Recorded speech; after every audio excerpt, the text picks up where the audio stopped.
अस्सलाम वालेकुम, सत श्री अकाल, प्रणाम। मैं हाँ जी तुहाडा वीर नासिर कसाना ते तुसी वेख रहे हो पंजाबी चैनल जिसका नाम है एक पिंड पंजाब दा।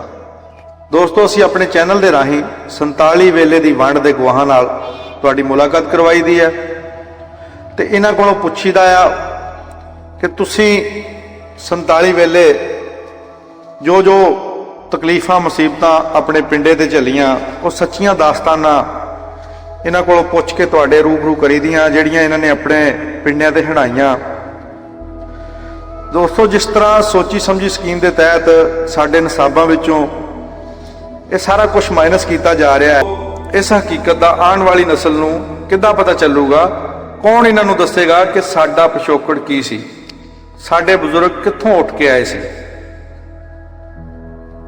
जिस मुल्क विच अज असीं आज़ादाना रह रहे हैं, इस दे वास्ते साडे बुजुर्गों ने की कुर्बानियां दित्तियां। अद असीं बुजुर्गों नाल जाके गलबात करी दी आ ते एक गल दा सुन के बहुत दुख हुंदा है। जो बुजुर्ग दसदे आ कि अज तक साडे कोलों यह दास्तान किसी ने पुछी नहीं कि तुसीं अपना की कुछ लुटा के इस मुल्क विच आए सी। ते जद उन्हां नाल गलबात करी दी आ तो उस टाइम वो बुजुर्ग उस जगह ते पहुंच जाते जिथों इन्हां नूं रातों रात अचानक उठ के आना पै गया सी। एक पिंड पंजाब दा चैनल की टीम अज इस सिलसिले में जिला सरगोदा तहसील सिलांवाली के पिंड ਚੱਕ 135 जनूबी में आई है और इत्थे साडी जिस बुजुर्गों नाल मुलाकात है, इन्हां दा नाम है मुहम्मद सदीक गुजर। यह बुजुर्ग उस वक्त दे जिला हुशियारपुर तहसील ऊना, जो कि हुण हिमाचल स्टेट में आ गई है, उस दे पिंड फतेहपुर विचों उठ के आए सी। दोस्तों, हुशियारपुर एक बहुत पढ़े लिखिया का ते कानूनदान बंदियां दा जिला गिणिया जांदा सी ते अज भी इस जिले नाल जुड़ी गल बिल्कुल दुरुस्त है। अज भी उत्थों दे लोग बाकी जिलियां दे नालों बहुत ज्यादा पढ़े लिखे और बहुत ज्यादा कानूनदान गिणे जांदे आ। मुहम्मद सदीक गुजर हुणां दा पिंड फतेहपुर इन्हां दे दादा जी दे नाम ते रखिया गया सी। और इस वीडियो की सब तो खास गल कि इन्हां बुजुर्गों को अपना 1000 साल का शजरा नस्ब मौजूद है, यानी 1000 साल तक इन्हां दे जो भी नस्ल दे विच आए आ सारियां दा इन्हां दे कोल अंदराज है। इन्हां ने लिख के एक शजरा नस्ब अपना बनाया होया। पिंड फतेहपुर विच गुज्जर बरादरी के सारे ही लोग इको ही खानदान नाल तल्लक रखते सी और इस टाइम 135 जनूबी विच आके वसे हुए आ। और इस टाइम 135 जनूबी विच इन्हां दी औलाद दे तकरीबन 1000 बंदे मौजूद ने। फतेहपुर, महरार ते सासण ये 3 पिंड गुजरां दे सी ते बाकी आले दुआले जिन्ने भी पिंड सी उन्हां विच सिख ते हिंदू रहिंदे सी। बुजुर्ग दसदे आ जी, जदों असीं उत्थों उठ के आए ते रास्ते दे विच जिहड़ियां सानूं मुश्किलात पेश आईयां, उन्हां दे विच एक ये बड़े जुल्म वाली गल सी कि साडे आटे और पानी दे विच जहर मिला दिता गया सी और इन्ने लोगों की मौत हुई सी कि शाम तक दफनाते थक जाते सीगे, लेकिन मरन वाले जिहड़े ना बाकी रह जाते सीगे। नाल नाल जिक्र करते हुए उन्होंने अपने 2 क्लास फैलो गुरदास ते भोलू जिहड़े कि उन्होंने नाल पढ़ते हुंदे सी, उन्हों दा भी जिक्र किया। ते आओ अज बाकी जिहड़ी गलबात बुजुर्गों के नाल करते हैं और उन्होंने कोल सारी गलबात पूरी तफसील दे नाल तुहाडे रूबरू करते हैं जी। उत्साह हुसैना वेख लै असी बदली बैठे भेस, साडी जिंद नुमाणी कूक दी असी रुल गए विच परदेस। साडा हरदम जी कुरलाउंदा साडी नीर वगावे अख, असां जिउंदी जाने मर गए साडा मादो होया वक, साडा मादो होया वक।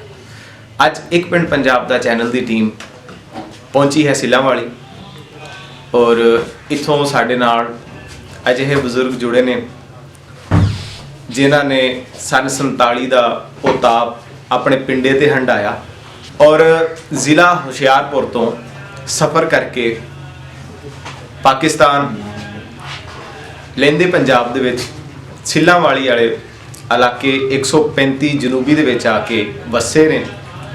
असी इन्हां नाल गलबात करांगे, उत्थे दियां कोड़ियां कसैलियां गल्लां बातां, वो सारियां दर्द भड़ियां कहानियां और जो उत्थे दा इन्हां दा वसेब सी, इन्हां ने जिहड़े उत्थे अपने दिन बतीत कीते, वो सारी गलबात असी इन्हां नाल करांगे और उम्मीद है कि साडे दर्शकां नूं इस नवीं कहानी बारे जान के और इन्हां दी जो दुख भरी दास्तान है वो सुन के ਪਤਾ ਚੱਲੇਗਾ ਕਿ ਸਾਡੇ ਬਜ਼ੁਰਗਾਂ ਨੇ ਕਿਹੋ ਜਿਹਾ ਤਾਪ ਆਪਣੇ ਪਿੰਡਾਂ ਤੇ ਹੰਡਾਇਆ।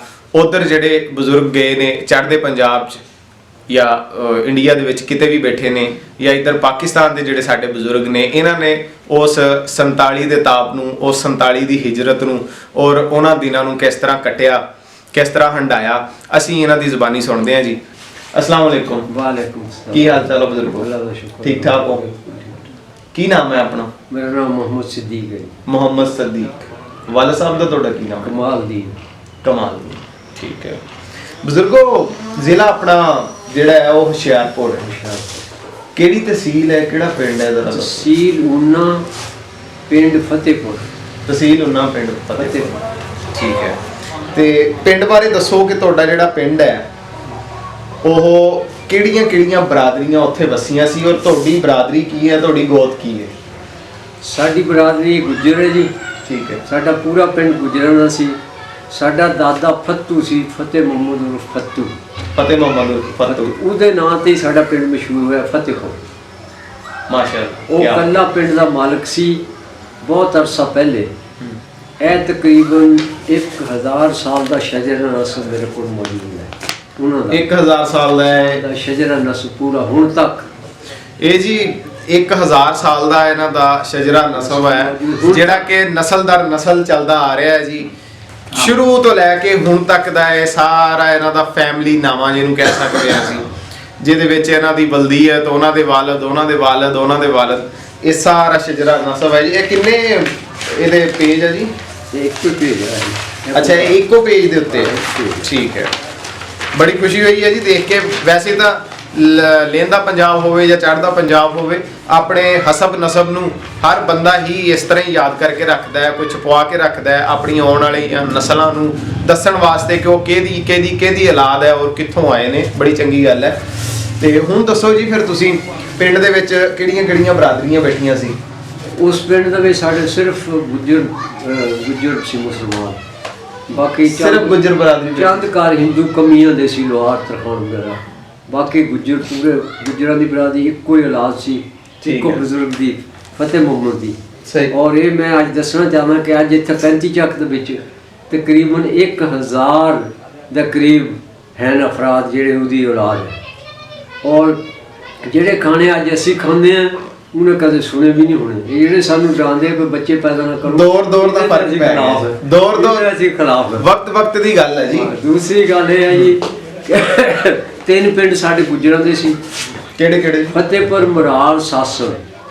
ਇਹ 3 ਪਿੰਡ ਗੁੱਜਰਾਂ ਦੇ ਸੀ। ਬਾਕੀ 50-60 ਪਿੰਡ ਅੱਠ ਪਾਸੇ ਹਿੰਦੂ ਸਿੱਖ। ਨੰਗੜਾ ਵੀ ਸੀ। ਉਹਨਾਂ ਨਾਲ ਨੰਗੜਾ ਵੀ ਨਾਲ ਸੀ, ਉਹਦਾ ਇਹਨਾਂ ਦੇ ਘਰ ਸੀ ਉੱਥੇ, ਤੇ ਬਾਕੀ ਹਿੰਦੂ ਸੀ ਉਹ। ਠੀਕ ਹੈ। ਜਿਸ ਤਰ੍ਹਾਂ ਤੁਸੀਂ ਦੱਸਿਆ ਕਿ ਤੁਹਾਡੇ ਵਾਲ ਸਾਹਿਬ ਦੇ ਨਾਮ ਤੇ ਹੀ ਪਿੰਡ ਦਾ ਨਾਮ ਸੀ, ਇਹਦਾ ਮਤਲਬ ਪਿੰਡ ਦੇ ਲੰਬੜਦਾਰ ਫਿਰ ਉਹੀ ਸੀਗੇ? ਉਹੀ ਸੀ। ਹੋਰ ਵੀ ਕੋਈ ਉਹਨਾਂ ਦਾ ਇਲਾਵਾ? ਉਹਨਾਂ ਦਾ ਉਹ ਇਕੱਲੇ ਸੀ ਪਹਿਲੇ, ਇੱਕੋ ਖਾਨਦਾਨ। ਠੀਕ ਹੈ। ਉਸ ਤੋਂ ਬਾਅਦ ਫਿਰ ਆਬਾਦੀ ਵੱਧਦੀ ਹੈ। ਹੁਣ ਤਕਰੀਬਨ 1000 ਅਫਰਾਦ ਇੱਥੇ ਬੈਠੇ ਆ ਜਿਹੜੇ ਇਸ ਝਾਕੀ ਵਿੱਚ 35। ਉਸ ਟਾਈਮ 1947 ਵਾਲੇ ਵੇਲੇ ਦੀ ਮੈਂ ਗੱਲ ਕਰਾਂਗਾ, ਤੁਹਾਡੀ ਉਮਰ ਕਿੰਨੀ ਸੀ ਉਸ ਟਾਈਮ? ਮੇਰੀ ਉਮਰ ਤਕਰੀਬਨ 10 ਸਾਲ ਸੀ ਜੀ। ਹੁਣ ਮੇਰੀ ਉਮਰ 80 ਸਾਲ ਹੈ। ਮੈਂ ਦੂਸਰੀ 'ਚ ਪੜ੍ਹਦਾ ਸੀ। ਮੈਨੂੰ ਸਾਰੇ ਹੋਸ਼ ਵਾਸ ਹੈ। ਮੈਂ ਉੱਥੋਂ ਪੈਦਲ ਚੱਲ ਕੇ ਆਇਆ ਔਰ ਮੈਨੂੰ ਸਾਰੇ ਪਤਾ ਜਿਹੜੇ ਹਾਲਾਤ। ਠੀਕ ਹੈ ਜੀ, ਤੁਹਾਡੇ ਕੋਲ ਜ਼ਰੂਰ ਪੁੱਛਾਂਗੇ। ਮੈਨੂੰ ਇਹ ਦੱਸੋ ਕਿ ਉਦੋਂ ਸਕੂਲ ਵੀ ਪੜ੍ਹਨ ਤੁਸੀਂ ਜਾਂਦੇ ਰਹੇ? ਕਿੰਨਵੀਂ ਤੱਕ ਪੜ੍ਹੇ? ਮੈਂ ਉੱਥੇ ਦੂਸਰੀ ਤੱਕ ਪੜ੍ਹਿਆ। ਇੱਥੇ ਆ ਕੇ ਫਿਰ ਮੈਂ ਐਫਏ ਕੀਤਾ। ਕਿਹੜਾ ਸਕੂਲ ਸੀ, ਕੋਈ ਨਾਮ ਯਾਦ ਹੈ? ਸਕੂਲ ਪ੍ਰਾਇਮਰੀ ਸਕੂਲ ਚੱਕ ਉਦੈਪੁਰ। ਸਾਡਾ ਮਾਸਟਰ ਜਿਹੜਾ ਸੀਗਾ ਉਹ ਇੱਕ ਸੀ मास्टर ਅਬਦੁਲ ਹਮੀਦ ਔਰ ਮਾਸਟਰ ਕਰਮ ਬਖਸ਼। ਇਹ 2 ਮਾਸਟਰ ਸੀ ਸਾਡੇ। ਠੀਕ ਹੈ। ਮਾਸਟਰ ਅਬਦੁਲ ਹਮੀਦ ਔਰ ਕਰਮ ਬਖਸ਼। ਤੁਹਾਡਾ ਉੱਥੇ ਵਸੇਬ ਕਿੱਦਾਂ ਦਾ ਸੀ? ਕਿਉਂਕਿ ਠੀਕ ਹੈ ਤੁਸੀਂ ਸਾਰੇ ਮੁਸਲਮਾਨ ਭਰਾ ਆਪਸ ਵਿੱਚ ਬੈਠੇ ਸੀਗੇ, ਲੇਕਿਨ ਦੂਸਰੀਆਂ ਬਰਾਦਰੀਆਂ ਦੇ ਨਾਲ ਜਾਂ ਦੂਸਰੀਆਂ ਜ਼ਾਤਾਂ ਦੇ ਨਾਲ ਸੇਵੇ ਸੀ ਕਿ ਤਿੰਨੇ ਪਿੰਡ ਸੀ, ਤਿੰਨੇ ਗੁਜਰਾਂ ਦੇ ਸੀ, ਆਪਸ ਰਿਸ਼ਤੇਦਾਰੀਆਂ ਵੀ ਸੀ। ਹਿੰਦੂਆਂ ਨਾਲ ਵੀ ਮੇਲ ਜੋਲ ਹੈ ਸੀ। ਠੀਕ ਹੈ। ਕਾਫੀ ਮੇਲ ਜੋਲ, ਆਉਣ ਜਾਣ, ਮਿਲਣ ਵਰਤਨ ਉਹਨਾਂ ਨਾਲ ਵਾਕਫੀ ਸੀ। ਲੇਕਿਨ ਜਿਸ ਵੇਲੇ ਪਾਕਿਸਤਾਨ ਬਣਿਆ ਉਸ ਵੇਲੇ ਉਹ ਦੁਸ਼ਮਣ ਬਣ ਗਏ। ਉਹ ਜੀ ਸਮਾਂ ਹੀ ਕੁਝ ਇਸ ਤਰ੍ਹਾਂ ਦਾ ਸੀ। ਬਹਰਹਾਲ ਤੁਸੀਂ ਇਹ ਦੱਸੋ ਕਿ ਤੁਹਾਡੀਆਂ ਉਹ ਜ਼ਮੀਨਾਂ ਦੇ ਬਾਰੇ ਦੱਸੋ, ਕੀ ਬੀਜਦੇ ਸੀ, ਕੀ ਵੱਢਦੇ ਸੀ ਔਰ ਕਿਸ ਤਰ੍ਹਾਂ ਦਾ ਹਿਸਾਬ ਕਿਤਾਬ ਸੀ? ਜ਼ਮੀਨਾਂ ਸਾਡੀਆਂ ਬਰਾਨੀ ਇਲਾਕਾ ਸੀ ਜੀ। ਔਰ ਬੜੀਆਂ ਅੱਛੀਆਂ ਫਸਲਾਂ ਹੁੰਦੀਆਂ ਸੀ। ਗੰਨਾ, ਗੰਦਮ, ਮਕਈ, ਇਹ ਹਰ ਕਿਸਮ ਦੀ ਫਸਲ ਹੁੰਦੀ ਸੀ। ਸਾਰੀਆਂ ਹੀ ਬਰਾਨੀ ਸੀਗੀਆਂ ਫਿਰ ਇਹਦਾ ਸਾਰੀਆਂ ਮਤਲਬ ਬਰਾਨੀ। ਠੀਕ ਹੈ, ਸਹੀ ਖੁਸ਼ਹਾਲ ਸੀ ਸਾਰੇ ਬਿਲਕੁਲ ਖੁਸ਼ਹਾਲ ਅੱਛੇ ਭਲੇ ਰਹਿੰਦੇ ਸੀ। ਲੇਕਿਨ ਜਿਸ ਵੇਲੇ ਪਾਕਿਸਤਾਨ ਬਣਿਆ ਨਾ ਉਸ ਵੇਲੇ ਉਹ ਦੁਸ਼ਮਣ ਹੋ ਗਏ ਸਾਰੇ। ਅੱਛਾ, ਪਾਕਿਸਤਾਨ ਬਣਿਆ, ਇਹ ਤੁਹਾਨੂੰ ਕਿਸ ਤਰ੍ਹਾਂ ਪਤਾ ਚੱਲਿਆ ਉਸ ਟਾਈਮ? ਕਿਉਂਕਿ ਸਾਰੇ ਰਾਜ਼ੀ ਖੁਸ਼ੀ ਪਿਆਰ ਮੁਹੱਬਤ ਨਾਲ ਰਹਿੰਦੇ ਸੀਗੇ, ਤੇ ਉਹ ਸਮੇਂ ਫਿਰ ਕਿੱਦਾਂ ਪਤਾ ਚੱਲਿਆ ਜੀ ਇੱਥੋਂ ਉੱਠ ਕੇ ਚਲੇ ਜਾਣਾ ਹੈ, ਸਾਡਾ ਦੇਸ਼ ਨਹੀਂ? ਉਹ ਇਸ ਤਰ੍ਹਾਂ ਪਤਾ ਚੱਲਿਆ ਕਿ ਜਿਸ ਵੇਲੇ ਪਾਕਿਸਤਾਨ ਬਣਿਆ ਨਾ ਉਹਨਾਂ ਨੇ ਸਾਡੇ ਬੰਦੇ ਬੁਲਾਏ, ਉਹ ਫਿਰ ਮਾਰਨ ਧਾਰਨ ਲੱਗ ਪਏ, ਅੱਗਾਂ ਲਾਉਣ ਲੱਗ ਪਏ, ਪਿੰਡਾਂ ਨੂੰ ਅੱਗ ਲਾਉਂਦੇ ਸੀ, ਹਮਲਾ ਕਰਦੇ ਸੀ, ਮਾਰਦੇ ਸੀ, ਲੁੱਟ ਖੋਹ ਕਰਦੇ ਸੀ, ਔਰਤਾਂ ਨੂੰ ਪਕੜ ਕੇ ਲੈ ਜਾਂਦੇ ਸੀ। ਉਹਨਾਂ ਨੇ ਫਿਰ ਸਾਡੇ ਤਿੰਨਾਂ ਬੰਦਿਆਂ ਦੇ ਬੰਦੇ ਚੀਦਾ ਜਿਹੜੇ ਮੋਹਤਬਰ ਆਦਮੀ ਸੀ ਉਹ ਇਕੱਠੇ ਕੀਤੇ। ਹਿੰਦੂਆਂ ਨਾਲ ਵਾਕਫੀ ਸੀ, ਲੈਣ ਦੇਣ ਸੀ, ਮੇਲ ਜੋਲ ਸੀ ਸਾਰਾ, ਤੇ ਸਾਰੇ ਬੜੇ ਨਹੀਂ ਕੋਈ ਸਰਕਾਰ ਵੱਲੋਂ ਬੰਦੇ ਨਹੀਂ ਆਏ? ਨਹੀਂ, ਉਹਨਾਂ ਨੇ ਸਾਨੂੰ ਸੱਦਿਆ ਸਾਡੇ ਬੰਦਿਆਂ ਨੂੰ, ਉੱਥੇ ਸੱਦ ਕੇ ਇੱਕ ਪਿੰਡ ਦੇ ਵਿੱਚ ਉਹਨਾਂ ਨੇ ਕਿਹਾ ਵੀ 3 ਸ਼ਰਤਾਂ ਤੁਹਾਡੇ ਵਾਸਤੇ, ਠੀਕ ਜਾਂ ਤੁਸੀਂ ਹਿੰਦੂ ਹੋ ਜਾਓ ਅਸੀਂ ਤੁਹਾਡੀ ਹਿਫਾਜ਼ਤ ਕਰਾਂਗੇ, ਜਾਂ ਫਿਰ ਤੁਸੀਂ ਇੱਥੋਂ ਚਲੇ ਜਾਓ, ਨਹੀਂ ਤੇ ਫਿਰ ਮਰਨੇ ਵਾਸਤੇ ਤਿਆਰ ਹੋ। ਮਰਨ ਵਾਸਤੇ ਅਗਰ ਨਹੀਂ, ਸ਼ਰਤਾਂ ਉਹਨਾਂ ਨੇ ਰੱਖੀਆਂ। ਠੀਕ ਹੈ, ਨਹੀਂ ਅਗਰ ਇਲਾਕਾ ਨਹੀਂ ਛੱਡਣਾ ਤਾਂ ਫਿਰ ਮਰਨ ਵਾਸਤੇ ਤਿਆਰ ਹੋ ਜਾਓ, ਜੇ ਇਲਾਕੇ 'ਚ ਰਹਿਣਾ ਚਾਹੁੰਦੇ ਹੋ ਤਾਂ ਫਿਰ ਸ਼ਰਤ ਇਹ ਵੀ ਮਜ਼ਹਬ ਸਾਡਾ ਕਬੂਲ ਕਰ। ਸਹੀ, ਤੇ ਫਿਰ ਬਜ਼ੁਰਗਾਂ ਨੇ ਫੈਸਲਾ ਉੱਥੋਂ ਆਉਣ ਦਾ ਹੀ ਕੀਤਾ। ਫਿਰ ਸਾਡੇ ਪਿੰਡ ਇਕੱਠੇ ਹੋਏ ਤਿੰਨੇ, ਫਿਰ ਦੁਬਾਰਾ ਉਹਨਾਂ ਨੇ ਕਿਹਾ ਵੀ ਹੁਣ ਕੀ ਕਰੀਏ, ਇਹ ਫੈਸਲਾ। ਇਹਨਾਂ ਨੇ ਜਵਾਬ ਦਿੱਤਾ ਵੀ ਅਸੀਂ ਨਹੀਂ ਜਾਣਾ, ਅਸੀਂ ਤੁਹਾਡਾ ਮੁਕਾਬਲਾ ਕਰਾਂਗੇ। ਅੱਛਾ ਜੀ, ਦਲੇਰ ਸੀ ਇਹ ਲੋਕ, ਠੀਕ ਤੇ ਮੁਕਾਬਲਾ ਕਰਾਂਗੇ। ਉਹਨਾਂ ਨੇ ਫਿਰ ਸਨ 1947 ਰਮਜ਼ਾਨ ਮੁਬਾਰਕ ਦਾ ਪਹਿਲਾ ਰੋਜ਼ਾ ਸੁਬਾਹ ਰੱਖਣਾ ਸੀ, ਰਾਤ ਨੂੰ ਸਾਡੇ ਪਿੰਡ ਤੇ ਹਮਲਾ ਕੀਤਾ, ਫਤਿਹਪੁਰ ਤੇ ਪਹਿਲੇ ਠੀਕ ਹੈ, ਹਮਲਾ ਹੋਇਆ ਰਾਤ ਨੂੰ, ਅੱਧੀ ਰਾਤ ਤਕਰੀਬਨ। ਉਹਨਾਂ ਕੋਲ ਗੋਲੀਆਂ, ਬੰਦੂਕਾਂ, ਬਰੇਨਾਂ, ਸਟੇਨਾਂ, ਗ੍ਰਨੇਡ, ਇਹ ਸਭ ਕੁਝ ਸੀ। ਉਹ ਫੌਜੀ ਸੀ ਰਿਆਸਤ ਪਟਿਆਲਾ ਦੇ। ਉਹਨਾਂ ਨੇ ਆ ਕੇ ਪਿੰਡ ਨੂੰ ਘੇਰਾ ਪਾ ਲਿਆ। ਘੇਰਾ ਪਾ ਕੇ ਜੀ ਉਹਨਾਂ ਨੇ ਫਿਰ ਨਾ ਫਾਇਰਿੰਗ ਸ਼ੁਰੂ ਕਰਤੀ ਔਰ ਕਰੀਬ ਹੋਣਾ ਸ਼ੁਰੂ ਹੋ ਗਏ। ਸਾਡੇ ਬੰਦਿਆਂ ਨੇ ਕੀ ਕੀਤਾ ਸੀ, ਉੱਤੇ ਵੱਟੇ ਇਕੱਠੇ ਕਰਕੇ ਟੁਕੜੇ ਰੱਖੇ ਸੀ, ਉਹਨਾਂ ਦੇ ਵੱਟੇ ਮਾਰੇ। ਸਾਡੇ ਬੰਦਿਆਂ ਨੇ ਪਿਸਤੌਲ ਦੇਖਿਆ ਵੀ ਨਹੀਂ ਸੀ ਕਿਸੇ ਨੇ, ਔਰ ਉਹਨਾਂ ਨੇ ਜਨਾਬ ਫਿਰ ਉਹ ਅੱਗਾਂ ਲਾਵਾਂਗੇ, ਬਾਂਸਾਂ ਦਾ ਹਥਿਆਰ ਕੋਈ ਨਹੀਂ ਸੀ ਆਪਣੇ, ਬਾਂਸਾਂ ਦਾ ਅੱਗੇ ਚੀਥੜੇ ਬੰਨ ਕੇ ਮਿੱਟੀ ਦਾ ਤੇਲ ਪਾ ਕੇ ਕੜਾਹੀਆਂ 'ਚ ਰੱਖੇ ਸੀ, ਇਹਨਾਂ ਨੂੰ ਅੱਗ ਲਾ ਕੇ ਉਹਨਾਂ ਨੂੰ ਇਸ ਤਰ੍ਹਾਂ ਮਾਰਾਂਗੇ। ਲੇਕਿਨ ਉਹ ਜਿਸ ਵੇਲੇ ਉਹ ਕਰੀਬ ਆ ਗਏ, ਫਿਰ ਸਾਡਾ ਬਾਬਾ ਚੂੜ ਸੀ, ਉਹਨੇ ਲੜਖੜਾ ਮਾਰਿਆ। ਉਹਨੇ ਕਿਹਾ ਹੁਣ ਦੇਖ ਲਓ, ਹੁਣ ਕੀ ਕਰਦੇ, ਹੁਣ ਮਾਰੋ ਨਾਰਾ, ਇਹਨਾਂ ਦੇ ਪਿੱਛੇ ਲੱਗ ਜਾਓ। ਖੈਰ ਨੌਜਵਾਨ ਸੀ ਇਹ ਬਜ਼ੁਰਗ ਸਾਡੇ, ਉਸ ਵੇਲੇ ਨੌਜਵਾਨ ਸੀ, ਮੈਂ ਤਾਂ ਛੋਟਾ ਸੀ। ਇਹਨਾਂ ਨੇ ਨਾਰੇ ਮਾਰਦੇ, ਉਹਨਾਂ ਦੇ ਪਿੱਛੇ ਲਾਠੀਆਂ ਘੁਮਾਉਂਦੇ ਮਗਰ। ਉਹ ਫੌਜੀ ਅੱਗੇ ਤੇ ਪਿੱਛੇ ਤਕਰੀਬਨ ਕਾਫੀ 1.5-2 ਮੀਲ ਤੱਕ ਨੂੰ ਨਸਾ ਕੇ ਲੈ ਗਏ। ਸਹੀ, ਨਾਰੇ ਮਾਰਦੇ ਪਿੱਛਾ ਕੀਤਾ, ਉਹ ਅੱਗੇ ਪਿੱਛੇ, ਔਰ ਇੱਕ ਗ੍ਰਨੇਡ ਉਹਨਾਂ ਨੇ ਸੁੱਟਿਆ, ਉਹ ਖੋਲ ਕੇ ਚਾਬੀ ਚੁਬੀ ਲਾ ਕੇ ਇੱਕ ਬੰਦੇ ਨੇ ਗ੍ਰਨੇਡ ਚੁੱਕਿਆ। ਬਾਅਦ 'ਚ ਪੁਲਿਸ ਆਈ ਨਾ ਸੁਬਾਹ, ਫਿਰ ਉਹਨਾਂ ਨੇ ਫਿਰ ਗ੍ਰਨੇਡ ਚੁੱਕ ਲਿਆ। ਉਹਨੇ ਕਿਹਾ ਬਾਬਾ ਇਹ ਰੱਖ ਦੇ। ਪੁਲਿਸ ਵਾਲੇ ਦੂਰ ਨੱਠ ਗਏ ਕਿਉਂਕਿ ਉਹਨਾਂ ਨੂੰ ਪਤਾ ਸੀ, ਸਾਡੇ ਬੰਦੇ ਨੂੰ ਪਤਾ ਸੀ। ਤਕਰੀਬਨ 1 ਮਣ ਦੇ ਕਰੀਬ ਖੋਖੇ ਇਕੱਠੇ ਕੀਤੇ ਜਿਹੜੇ ਉਹਨਾਂ ਦੇ ਫਾਇਰਿੰਗ ਦੇ ਸੀ, ਉਹ ਇਕੱਠੇ ਕਰਕੇ ਫਿਰ ਉਹਨਾਂ ਨੇ ਜਨਾਬ ਇਹ ਹੋਇਆ। ਫਿਰ 4 ਬੰਦੇ ਸਾਡੇ ਸ਼ਹੀਦ ਕੀਤੇ ਉਹਨਾਂ ਨੇ ਉਸੇ ਰਾਤ ਨੂੰ। ਪਹਿਲੇ ਕੋਠੇ ਦੇ ਬਾਹਰ ਪਏ ਸੀ 4 ਬੰਦੇ, ਸ਼ਾਦੀ, ਸੈਨਾ, ਆਬਾਦਾਨ ਔਰ ਬੁੜੀ ਬਾਨੂ, ਠੀਕ, ਇਹ ਸ਼ਹੀਦ ਹੋਏ। ਬੱਚੀ ਕੋਲ ਸੀ ਨਾਲ ਲਿਆ, ਅੱਲਾ ਜੀ ਨੂੰ ਰੱਖਿਆ। ਤੇ ਦੂਸਰੀ ਹੈ ਜੀ ਕਿ ਇਹ ਦੇਖਿਆ ਕਿ अल्लामा इकबाल का शेर है, काफिर है तो शमशीर पे करता है भरोसा, मोमिन है तो बेतेग भी लड़ता है सिपाही। वो मोमिन असी बेतेग लड़ते देखे, काफिर अगर दसते देखे, असी अपनी अखी देखे। असी कोठे से चढ़ गए, लोग जनानियां बंदे, मैं खुद कोठे से चढ़ गया। फायरिंग हो रही है लेकिन असी कोठे से चढ़ के देख रहे हैं पी, सानू पता नहीं गोली की चीज़ होंगी। ਤੇ ਅਲਹਮਦੁਲਿਲਾ ਮਾਹੌਲ ਫਿਰ ਜਦੋਂ ਬਣ ਜਾਂਦਾ ਨਾ ਇਸ ਤਰ੍ਹਾਂ ਦਾ, ਤੇ ਉਹ ਬਿਲਕੁਲ ਬੰਦੇ ਦੇ ਵਿੱਚ ਉਹ ਹਿੰਮਤ, ਉਹ ਹੌਸਲਾ ਆ ਜਾਂਦਾ ਵਾ ਵੀ ਜਾਂ ਮਰ ਜਾਣਾ ਜਾਂ ਮਾਰ ਦੇਣਾ। ਇਹ ਵਕਤ ਹੀ ਐਸਾ ਡਾਢਾ ਸੀਗਾ। ਫਿਰ ਉਸ ਤੋਂ ਬਾਅਦ ਫਿਰ ਕੀ ਹੋਇਆ, ਮਤਲਬ ਉਹ ਜਦੋਂ ਚਲੇ ਗਏ ਤੁਸੀਂ ਫਿਰ ਮਤਲਬ ਪਿੰਡ ਨੂੰ ਵਾਪਸ ਆ ਗਏ? ਪੁਲਿਸ ਆਈ ਜੀ, ਪੁਲਿਸ ਨੇ ਆ ਕੇ ਸਾਰਾ ਉਹ ਮੁਆਇਨਾ ਕੀਤਾ। ਉਸ ਤੋਂ ਬਾਅਦ ਫਿਰ ਸਾਡੇ ਬੰਦੇ ਇਕੱਠੇ ਹੋਏ ਪਿੰਡਾਂ ਦੇ ਬਹੁਤ। ਉਹਨਾਂ ਨੇ ਕਿਹਾ ਵੀ ਹੁਣ ਜਿਹੜਾ ਕੰਮ ਬੇਵਾਹ ਹੋ ਗਿਆ, ਹੁਣ ਨਿਕਲੋ। फिर असी फिर निकल के असी उन्ने गए जी, उन्ने कैंप लगा, उन्ने तो फिर असी आए पैदल। कैंप लगा, कैंप दे विच किन्ने दिन रहे तुसी? कैंप दे विच काफी 2-2.5 महीने असी पैदल रहे। बारिश हो गई उतों, बारिश पानी खड़ गया, असी अपने बिस्तरियां दे उत्ते बैठे, सड़क दे उत्ते बिस्तरे ला के बिस्तरियां दे उत्ते बैठे, उतों बारिश पै रही। ਸਾਰੇ ਮਤਲਬ ਪਿੰਡ ਜਿਹੜਾ ਸੀ ਸਾਰਾ ਇੱਕ ਮੋੜ ਫਿਰ ਤਾਂ ਇਲਾਕਾ ਪੂਰਾ ਇਕੱਠਾ ਹੋ ਗਿਆ, ਸਾਰੇ ਮੁਸਲਮਾਨ ਜਿਹੜੇ ਉਹਨੇ ਦੇ ਵਿੱਚ ਫਿਰ ਕੈਂਪ ਲੱਗਿਆ, ਉੱਥੇ ਸਾਰੇ ਕੈਂਪ ਲੱਗਾ। ਉੱਥੋਂ ਫਿਰ ਅਸੀਂ ਪੈਦਲ ਆਏ। ਰਾਤ ਵੀ ਹਮਲੇ ਹੁੰਦੇ ਰਹੇ, ਜਿਹੜੇ ਕੋਈ ਬਾਹਰ ਨਿਕਲਦੇ ਸੀ ਟੱਟੀ ਪਿਸ਼ਾਬ ਕਰਨ, ਉਹਨਾਂ ਤੇ ਹਮਲੇ ਕਰਦੇ ਸੀ। ਖੂਹਾਂ ਦੇ ਵਿੱਚ ਜ਼ਹਿਰ ਪਾਉਂਦੇ ਸੀ, ਆਟੇ ਦੇ ਵਿੱਚ ਚੂਨਾ ਪਾਉਂਦੇ ਸੀ, ਜਾ ਕੇ ਮਰ ਜਾਣ, ਕਿਉਂਕਿ ਹੋਰ ਖੁਰਾਕ ਲੱਭਦੀ ਨਹੀਂ ਸੀ, ਉਹਨਾਂ ਕੋਲ ਖੁਰਾਕ ਵੀ ਆਉਂਦੀ ਸੀ, ਉਹ ਇਹ ਵੀ ਕਰਦੇ ਸੀ।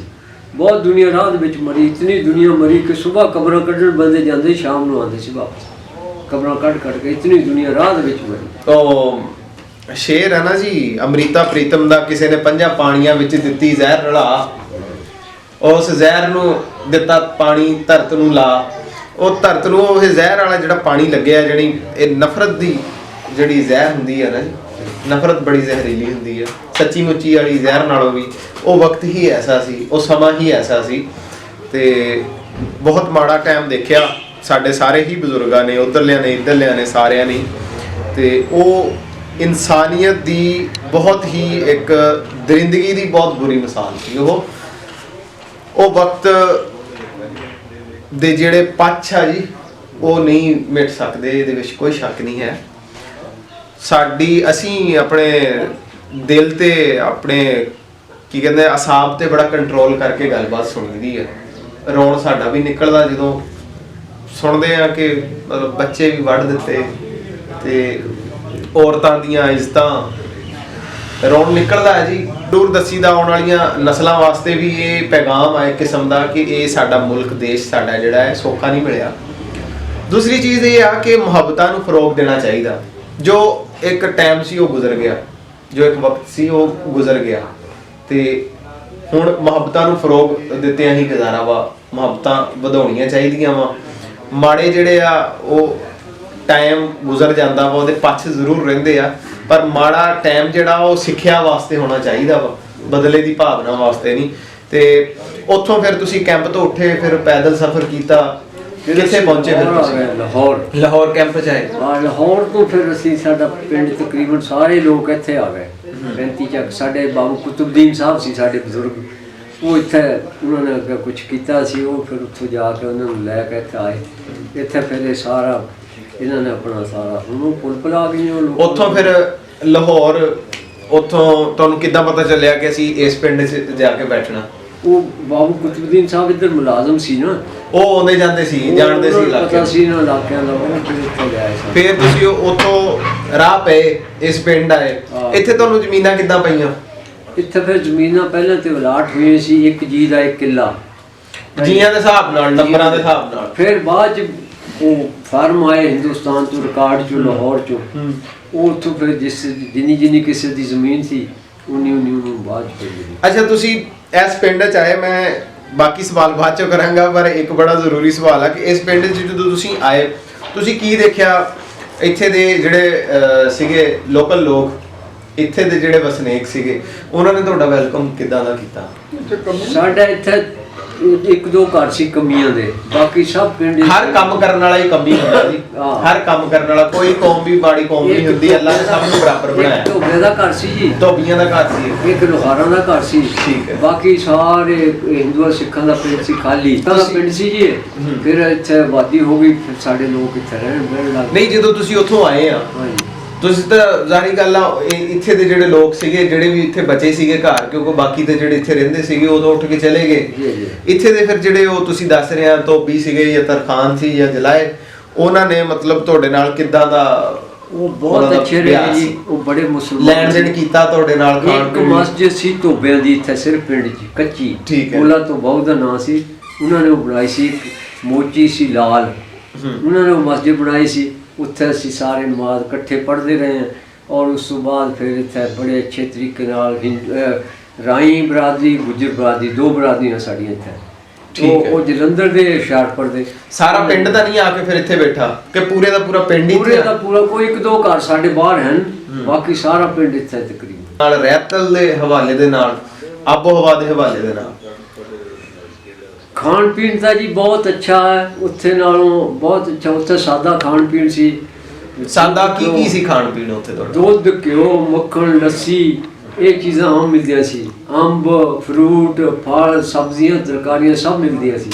ਇੱਥੇ ਵੀ ਅਲਹਮਦੁਲਿਲਾ ਉਹਦੇ ਨਾਲ ਵੀ ਜ਼ਿਆਦਾ ਮਿਲ ਰਹੀਆਂ, ਅੱਲਾ ਦਾ ਸ਼ੁਕਰ ਹੈ। ਸਹੀ ਹੈ, ਮਤਲਬ ਹਾਲਾਂਕਿ 1000 ਅਫਰਾਦ ਹੈ, ਉਹ ਉੱਥੇ ਇੱਕ ਇਕੱਲਾ ਖਾਨਦਾਨ ਸੀ।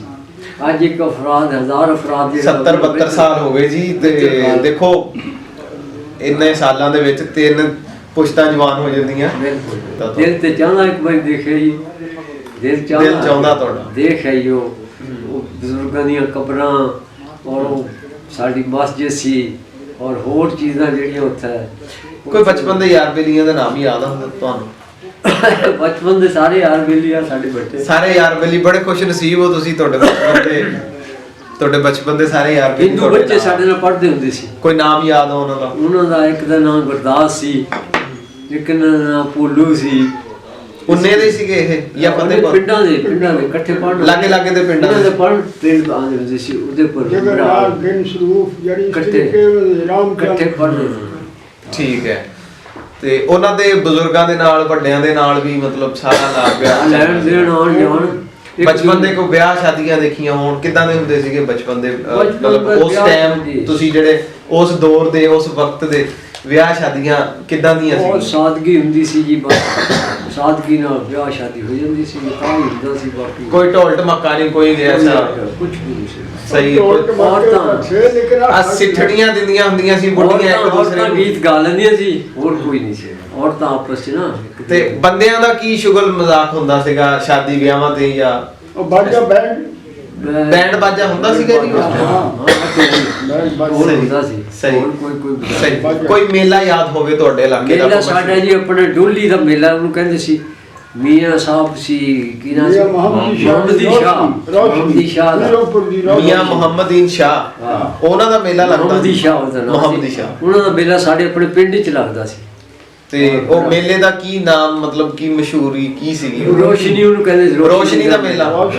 ਰੋਸ਼ਨੀ ਦੇ ਮੇਲੇ ਦੀ ਬੜੀ ਮਸ਼ਹੂਰੀ ਹੈ ਜੀ ਤੁਹਾਡੇ ਉਸ ਜ਼ਿਲ੍ਹੇ ਵਿੱਚ। ਹੁਣ ਵੀ ਲੱਗਦਾ ਉਹ ਹੁਣ ਵੀ ਲੱਗਦਾ ਰੋਸ਼ਨੀ ਦਾ ਮੇਲਾ ਉੱਥੇ, ਬੜੀ ਧੂਮਧਾਮ ਲੱਗਦੀ ਹੈ। ਬਹੁਤ ਅੱਛੇ। ਤੁਸੀਂ ਦੱਸਿਆ ਕਿਉਂਕਿ ਪਿੰਡ ਲਾਗੇ ਦੇ ਸਾਰੇ ਮੁਸਲਮਾਨਾਂ ਦੇ ਸੀਗੇ, ਆਪਣੀ ਫੈਮਿਲੀ ਤਕਰੀਬਨ ਬੈਠੀ ਸੀ ਸਾਰੀ।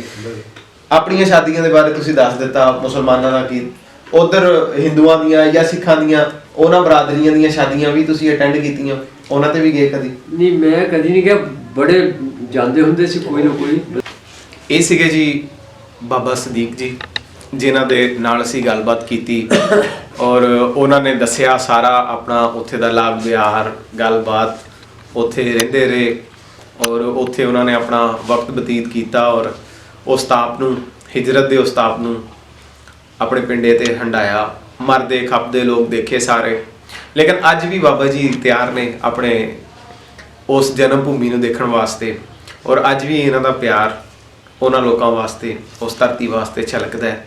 ਸਾਡਾ ਮੈਸੇਜ ਇਹੀ ਹੁੰਦਾ ਹੈ, ਹਰ ਵੀਡੀਓ ਤੇ ਹਰ ਇੰਟਰਵਿਊ 'ਚ ਸਾਡਾ ਇਹੀ ਪੈਗਾਮ ਹੁੰਦਾ ਹੈ ਦੋਨਾਂ ਦੇਸ਼ਾਂ ਵਾਸਤੇ ਔਰ ਜਿੱਥੇ ਵੀ ਸਾਡੇ ਪੰਜਾਬੀ ਲੋਕ ਭਰਾ ਸਾਨੂੰ ਦੇਖ ਰਹੇ ਨੇ ਔਰ ਵਸਦੇ ਨੇ ਜਿਹੜੇ ਵੀ ਮੁਲਕਾਂ 'ਚ, ਉਹਨਾਂ ਵਾਸਤੇ ਸਾਡਾ ਪਿਆਰ ਸਭ ਵਾਸਤੇ ਹੀ ਸਾਂਝਾ ਹੈ ਔਰ ਇਸ ਸਾਂਝ ਨੂੰ ਪੈਦਾ ਕਰਨ ਵਾਸਤੇ ਅਸੀਂ ਨਵੇਂ ਤੋਂ ਨਵਾਂ ਇੰਟਰਵਿਊ ਤੁਹਾਡੀ ਖਿਦਮਤ 'ਚ ਲੈ ਕੇ ਹਾਜ਼ਰ ਹੁੰਦੇ ਰਵਾਂਗੇ ਜੀ।